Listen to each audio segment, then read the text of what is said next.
Muito bom! Incrível, incrível. Pessoal, estamos chegando no final. Né, Olímpio? Estamos chegando no fim. Sniffs. Eu Sniffs. tô feliz pra caramba, achei lindo, eu aprendi muito com cada uma das pessoas. Exato. Com essa menina linda. Estou emocionado e é isso. A gente queria agradecer a presença de vocês. Essa é a nossa última entrada. Então, antes de chamar o nosso último palestrante, a gente queria dizer que foi muito bom ter vocês aqui. Muito. Que daqui de cima a gente vê muitas carinhas lindas e muitos sorrisos. Muita gente aqui conectada com essa coisa tão importante. Né? Somos muitos. A gente falou lá no começo, para quem não estava aqui, antes era uma Kombi só. Agora, acho que, não sei, precisaria a frota inteira, ou melhor, vamos todo mundo de a pé, de bicicleta, né? Sem caminhão. Eu quero deixar uma mensagem, então posso? Por favor, Limpo, sua mensagem final. Eu sou palhaço porque eu acredito que eu posso salvar o mundo. É verdade. Então, eu quero deixar uma mensagem de coração para vocês. Por favor. Viva todos os dias como se fosse o último. Uma hora você acerta. Vamos chamar nosso último palestrante. Gente, ele é escritor, ambientalista. Ele é um índio de origem tapuia. Ele tem o Instituto Arapoti.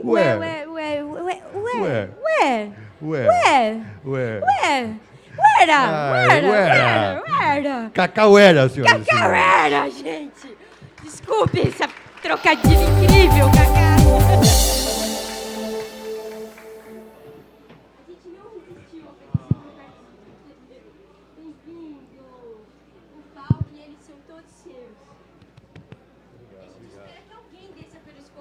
Alguém vai... Esse aqui fica. Esse aqui fica.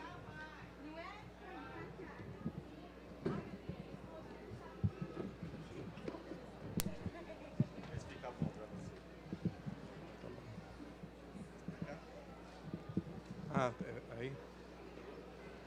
Tá bom. Boa tarde a todos. Agudireté, Icoporã, Enecoemeté, de Guaquá, de Azucá. Quer dizer, boa tarde a todos as pessoas aqui presentes, amigos, amigas, alguns antigos. Para mim é uma honra muito grande estar num encontro como esse, dentro desse lugar. E eu queria, antes de iniciar, abrir com uma reverência. Esse lugar que nós estamos aqui, há muitos e muitos anos, muitos e muitos tempos atrás, ele era chamado de Ibirapuã, que, de uma maneira aportuguesada, ficou Ibirapuera. Mas o nome na língua tupi, Ibirapuã, significa árvores sagradas. E possivelmente, aqui atrás, aqui na frente, aqui à esquerda ou à direita, haviam algumas ocas, algumas casas dos antigos tupi. E possivelmente, nesse momento aqui, nesse lugar, nesse pátio, por entre as árvores sagradas, porque eram árvores muito antigas, os antigos tupi costumavam fazer uma reverência a essas árvores, ao Ibirapuã. E a reverência é um canto que tem duas vogais. Então é fácil de cantar. Eu queria cantar com vocês essa reverência a essas árvores antigas, que foram as matrizes da Mata Atlântica. E é dessa maneira que eu gostaria de abrir. Mas para isso eu vou pedir para vocês ficarem um pouquinho de pé. É bom que a gente também dá uma esticada, né? Eu aprendi com ela, né? E esse canto a gente faz tocando o pé direito no chão, até ele criar um ritmo como se fosse o nosso coração batendo.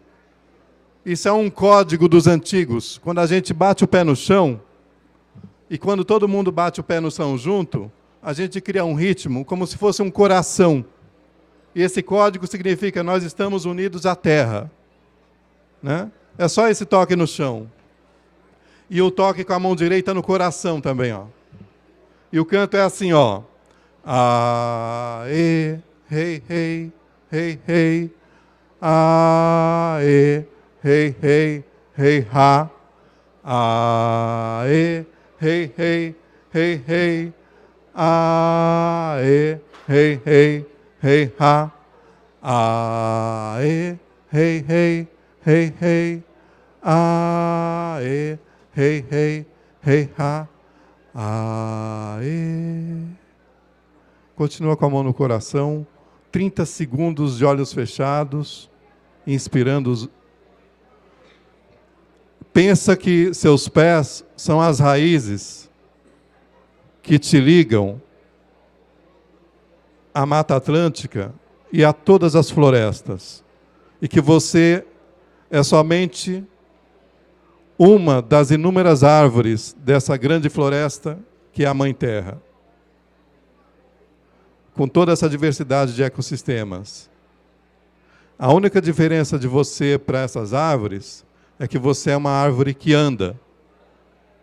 Podemos abrir os olhos, podemos sentar. Eu agradeço muito a participação de vocês. E eu queria começar mostrando... aqui atrás tem um mapa. Aqui atrás, como vocês podem ver, tem um mapa, o mapa do atual Brasil. Mas esse mapa aí, antigamente, ele tinha uma outra expressão. O meu povo, o povo Tapuia, vinha de uma região mais no centro do Brasil, uma região mais de cerrado. Meus pais, por exemplo, nasceram mais ao centro do Brasil, nasceram em Minas Gerais, no norte de Minas, e migraram para São Paulo. E eu nasci em São Paulo, no pé da serra, no pé da Mata Atlântica, aqui em São Paulo mesmo. Então, embora meus pais tenham vindo de um ecossistema diferente, de uma origem diferente, desde pequeno, eu convivo com a Mata Atlântica, mas não só com a Mata Atlântica, mas com os parentes que eu conheci, que eram meus vizinhos, foram os Tupi-Guarani, mais especificamente o povo Guarani da etnia Imbiá, que é uma etnia que está incrustada na Mata Atlântica. E com esse povo eu aprendi muita coisa, porque é um povo diferente do povo da minha origem. E uma das coisas que eu aprendi com esse povo... Oi? Epa, passei aqui muito.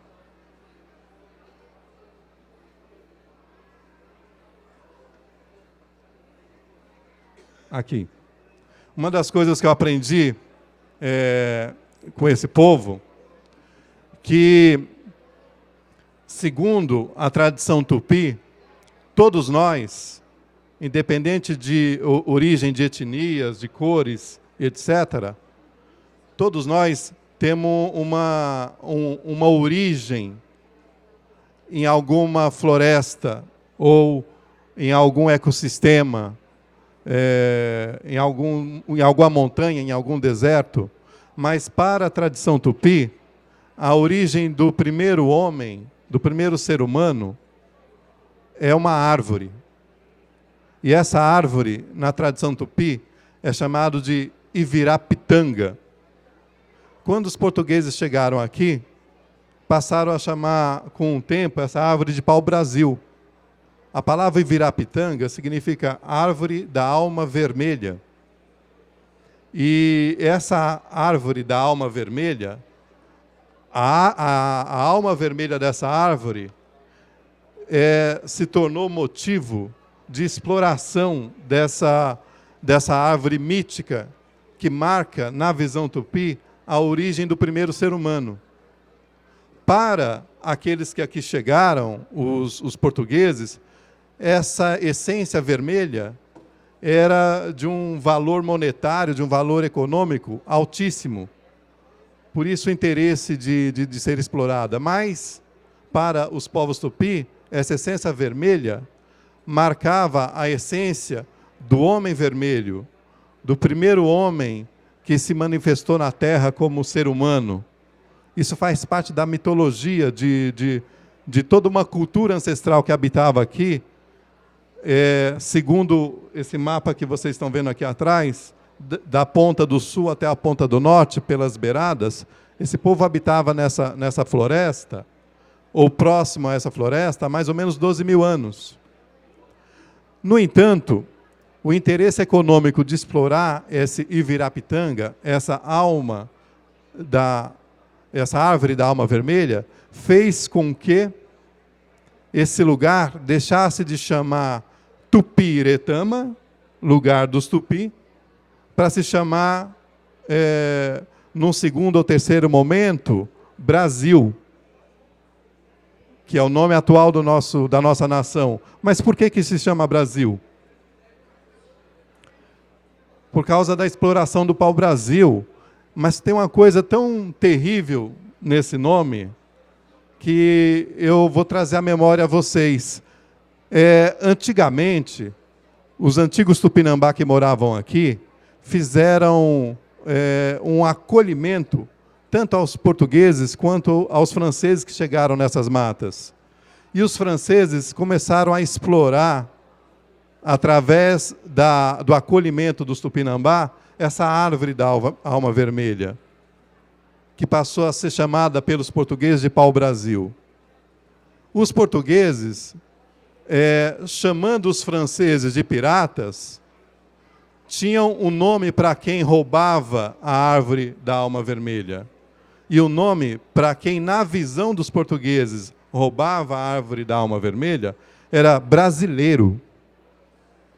Né? Então, os primeiros brasileiros foram aqueles que roubaram a árvore da alma vermelha por motivos econômicos. A gente nem vai detalhar aqui a história do Brasil. Mas a palavra brasileiro, infelizmente, a sua origem já está no início da extinção da Mata Atlântica. E está no início da extinção, de quase extinção, de uma das culturas mais antigas dessa terra, a cultura tupi. Né?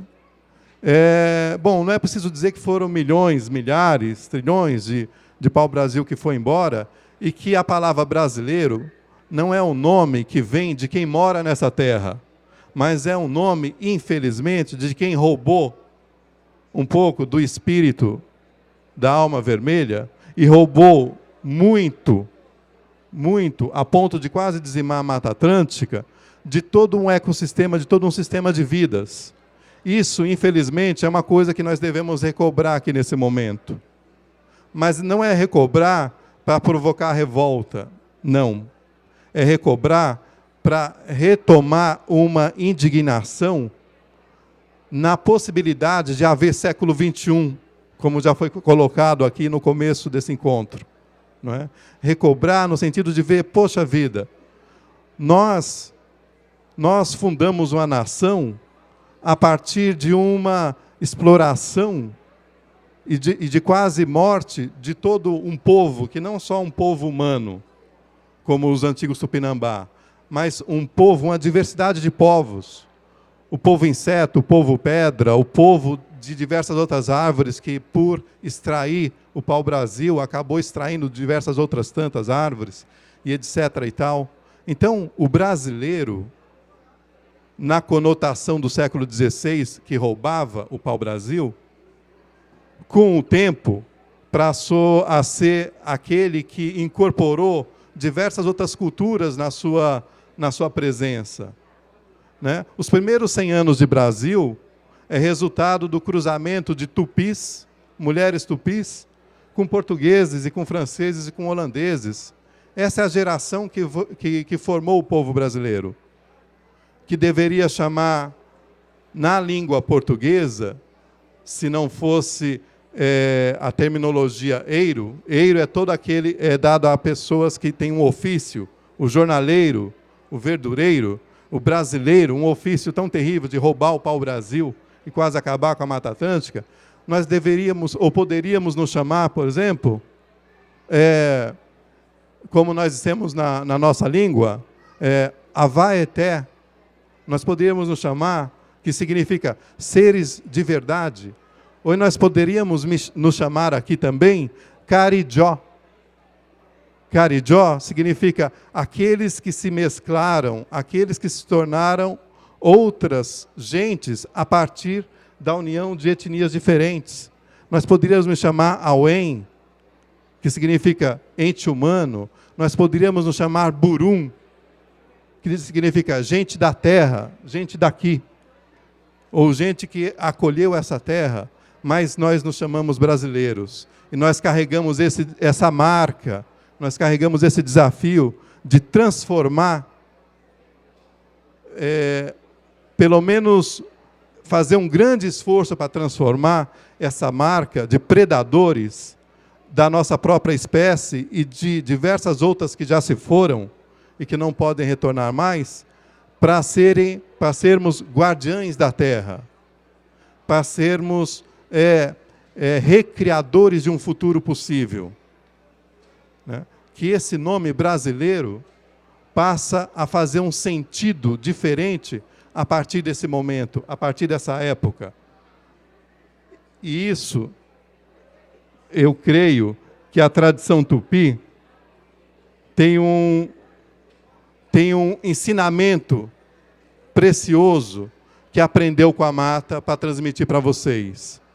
Na tradição tupi, pelo simples fato de que cada coisa que nós vestimos, nossas roupas, nossas pinturas, nossa casa, nossos utensílios, terem vindo da Mata Atlântica, a tradição tupi descobriu que, na verdade, a floresta, a diversidade que habita na floresta, as coisas que existem na floresta, são sustentadas por uma vida invisível e imaterial, a qual nós não damos a devida atenção. E essa vida invisível e imaterial, a qual nós não damos atenção e não percebemos com os nossos olhos físicos, ensinou a esses povos um princípio, que é o princípio da interdependência. Os antigos sábios da tradição tupi viram que cada pequena coisa que nasce vai dar lugar a uma coisa maior e vai dar lugar a uma outra coisa possivelmente diferente da original.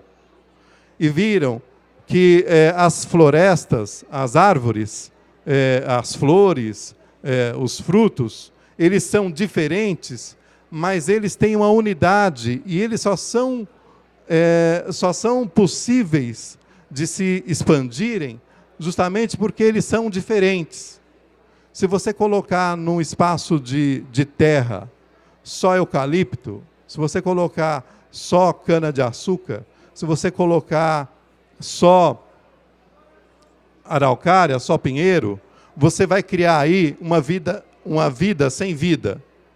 Mas, se você perceber como que as florestas funcionam, o quanto elas são diversas, você vai perceber que uma vida maior ali se expressa, e se expande e se prospera. Então, os antigos perceberam que só é possível haver riqueza de verdade e haver prosperidade de verdade, primeiro, se você percebe e reconhece que uma coisa depende da outra. O pequeno pé de planta depende da grande árvore para sobreviver, mas aquela grande árvore vai depender também do pequeno pé de planta. E por uma coisa se depender da outra, uma coisa deve se relacionar com a outra de modo respeitoso e profundo. Isso foi uma lição que os tupi aprenderam da mata. E a outra lição que os tupi aprenderam é que só existe unidade na diversidade. Só existe força de união e de vida na diversidade. É a segunda coisa que aprenderam da mata, da floresta de maneira geral. E a terceira coisa, que é talvez a mais difícil do ser humano compreender, é que existe uma vida maior que rege esse sistema. E essa vida maior que rege esse sistema, vocês podem chamar de sagrado. Nós chamamos de Imboraú na língua tupi, que traduzindo literalmente significa o grande amor que sustenta a vida. E que sem esse Imboraú, a vida não é possível. Mas também, sem respeitar o pequeno, o médio, o grande, sem respeitar o diferente e sem perceber que cada recurso que você se utiliza da terra tem um limite, né? Você pode ir até um certo ponto. Nenhum povo indígena utilizou mais daquilo do que precisava para o seu sustento, para a sua família e para a sua prosperidade. Uma das educações que a floresta nos deu foi a educação da medida correta de se utilizar dos seus recursos. Isso, na linguagem atual, é chamado de sustentabilidade. Sem isso, não vai haver século XXI. Talvez não com essa linguagem, mas já com essa consciência, os antigos antepassados daqui gostariam que nós compreendêssemos isso, que sem sustentabilidade não vai haver século XXI. E aí eu queria encerrar esse encontro, que eu já passei do meu tempo, fazendo, mais uma vez com vocês, um canto, que era um canto que os antigos tupi faziam para reconhecer a vida imaterial que existe por dentro dessa vida material que nós vemos, que é essa vida imaterial que nos sustenta. E a ela que nós devemos também honrar respeito e reverência e gratidão. Foi por isso que a tradição tupi desenvolveu tantos cantos e tantas danças.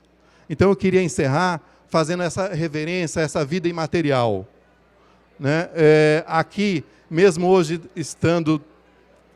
tendo mudado toda a expressão desse lugar aqui, hoje a gente está dentro de um lugar totalmente diferente do que há 1000 anos atrás, mas tem uma vida imaterial que sustenta esse lugar.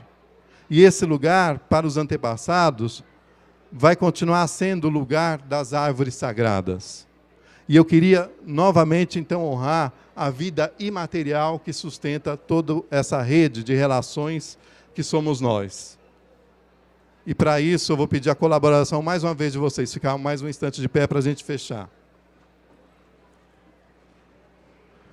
Só que, dessa vez, nós vamos tocar os 2 pés no chão. Né? Dessa vez, nós vamos tocar essa base do calcanhar no chão, esses 2 pés no chão, que era uma maneira que os antigos tupi também reverenciavam essa força imaterial que nos sustenta. E, mais uma vez, tocar a mão no coração. Né? E o canto é o mesmo, só tem um ritmo e um tom diferente. É assim, ó. Aê, aê, aê, aê. Os homens. Aê, aê. As mulheres.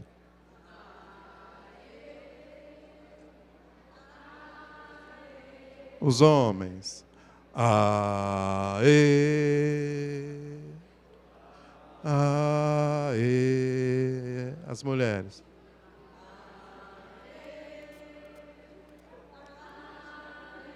Todos. Aê, aê, aê, aê,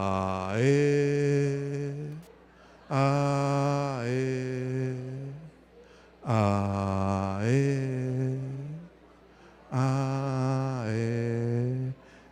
Oreru Yamandu Tupã, Oreci Andeci Bici, Oreci Kaa Edi Apó, Oreru Ivirá Porã, Oreru Ivirá Pitanga. Nesse momento, o grande mistério sagrado que habita em mim reverencia o grande mistério sagrado que habita em cada um aqui. E nesse momento, o grande mistério sagrado que se manifesta através da floresta, através da mata, através de toda a diversidade de flores, frutos, folhas, que sustentam todas as nossas vidas materiais, a nossa saúde, o nosso lar, possam nos abençoar. Assim como nós, nesse momento, agradecemos e reverenciamos todo o sistema de vidas. Água e Direté. Muito obrigado a todos. Oh.